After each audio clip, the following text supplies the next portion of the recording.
Hello, Dr. Grande here. Today I'll be taking a look at the case of Liam Payne.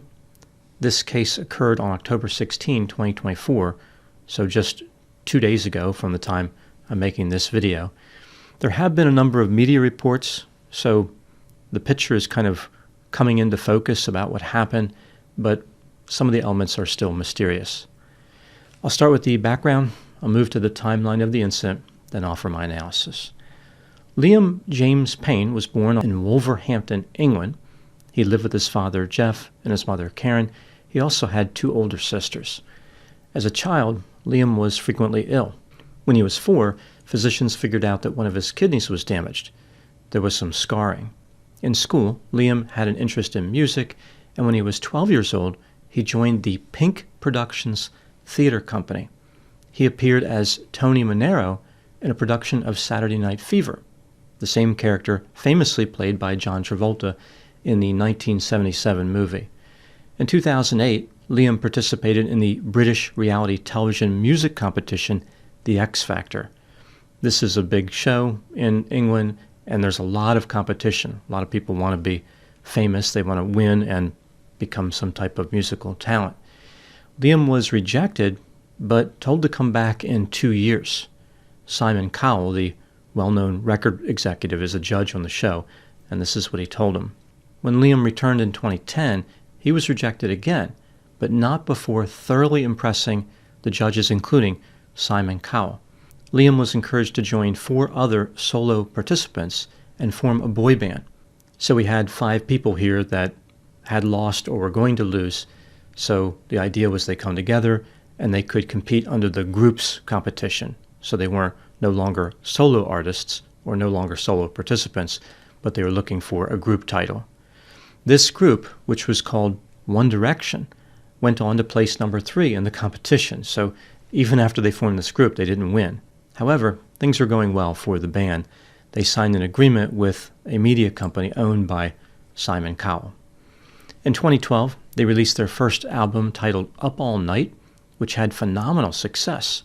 In the United States, the album reached number 1. The band went on tour.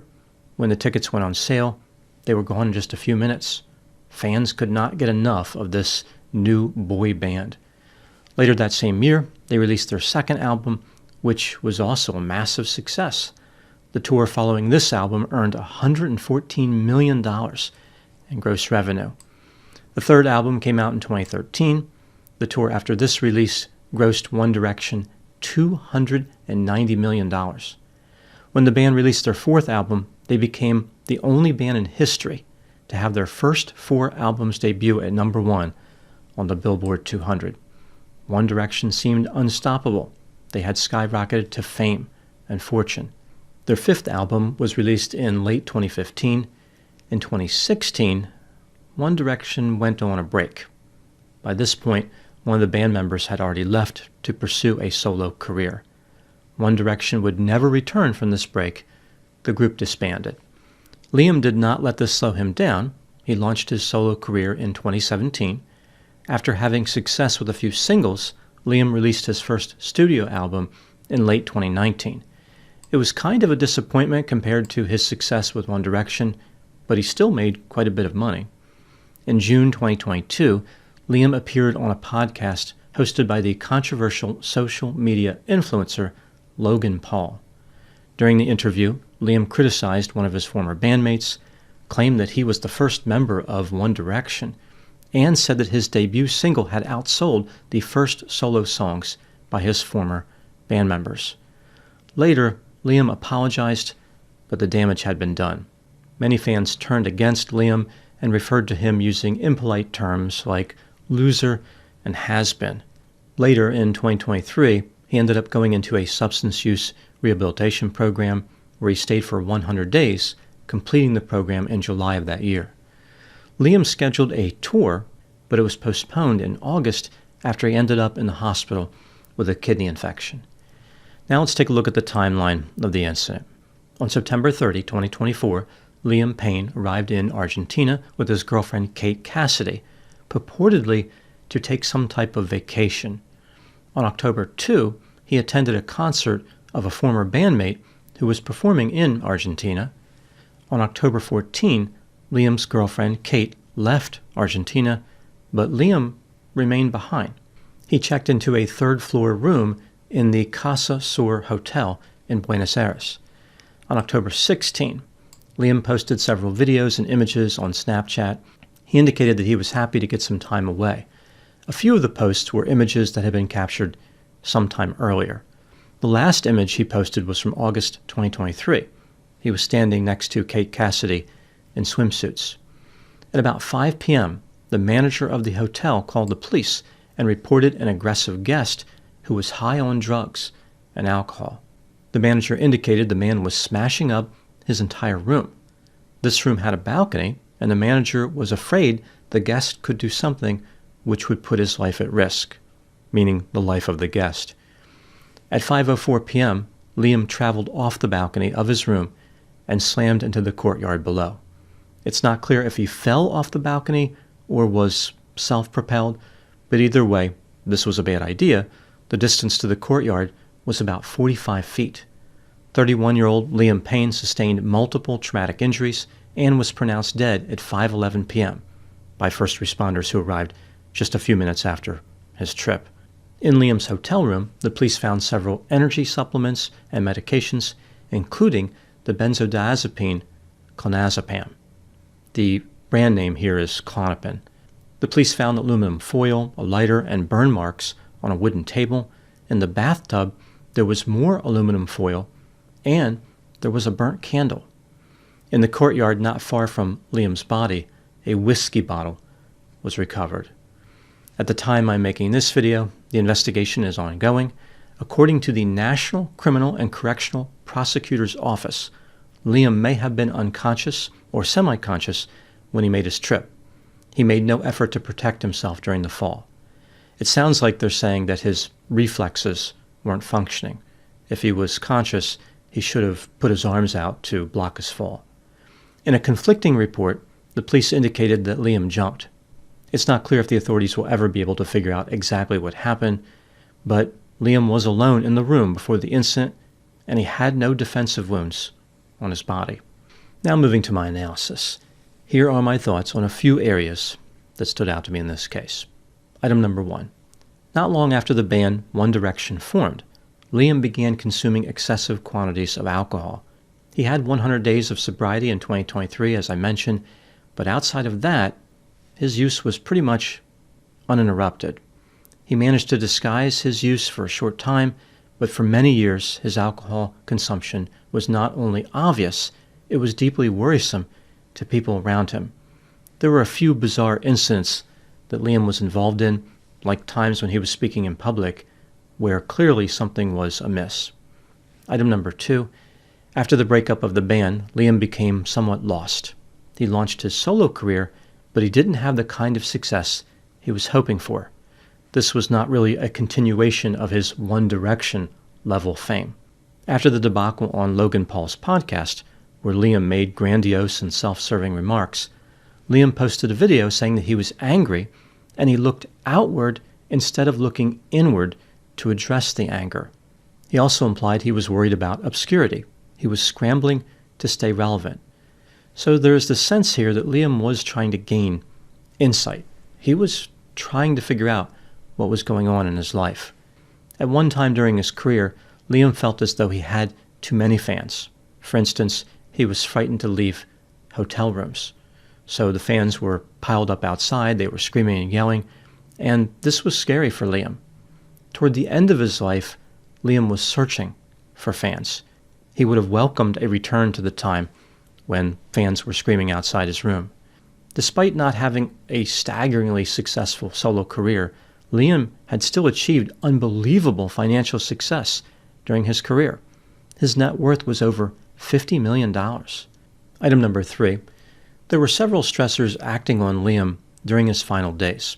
As I mentioned, it appeared as though he was using alcohol. In the days leading up to his death, Liam was dropped by his record label, Universal Music.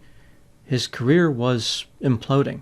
Furthermore, a former love interest named Maya Henry sent him a cease and desist letter. Liam and Maya had once been engaged, but they broke up in 2022. Allegedly, Liam made repeated attempts to contact Maya, which is something that she was not happy about. Earlier in October, Maya indicated on social media that an unnamed former lover associated with One Direction fans had been harassing her. It's not too tough to figure out to whom she was referring. She said that ever since they broke up, he messaged her and blew up her phone. The messages were from various phone numbers. It was like Liam was trying to get her to answer the phone, like he was using the phones of friends or something like that in order to get in touch with her. He seemed kind of desperate. A woman who was in the hotel right before Liam died spoke to the media. She remained anonymous, so her credibility could be called into question, but she did have photographs, which proved that she was in the hotel. According to this woman, Liam was hanging around the hotel lobby with his laptop. At one point, when he was in an elevator, he spontaneously said, "Yes, I'm Liam," even though no one had addressed him. The woman had this sense that Liam was desperate for attention. At another point, Liam was trying to get attention in the lobby while reading emails on his laptop. The woman asked if he was okay. Liam responded, "I used to be in a boy band. That's why I'm so blanked up." Item number 4, what do I think happened in this case? This is just a theory, my opinion. Like so many performers who obtain success rapidly, Liam Payne was too young and he was unprepared. He did not know how to process everything that was happening to him. This was like a whirlwind. He was competing in this competition one moment and had extraordinary fame the next. Any underlying mental health concerns, insecurities, or other vulnerabilities that Liam possessed became amplified by the stress of fame and the freedom of fortune. Liam did not want the party to stop, but the breakup of One Direction signaled the end of his golden age. As a solo artist, Liam struggled to compete with his former bandmates and felt himself becoming irrelevant. He was no longer in the spotlight. Alcohol was not the only drug he was dependent on. Liam also needed attention. He was desperate to be recognized by members of the public. This reinforced the idea that he was still important, still relevant, and had a future. Without constant recognition and praise, Liam would become despondent. He felt sorry for himself. In the days leading up to his death, Liam was alone, intoxicated, and had received bad news about his career and personal life. He could not bear the weight of all the stressors and acted violently against items in his hotel room. Essentially, Liam was throwing a temper tantrum and destroying property. He had been accustomed to getting his way. As a celebrity, he could behave badly and largely avoid consequences.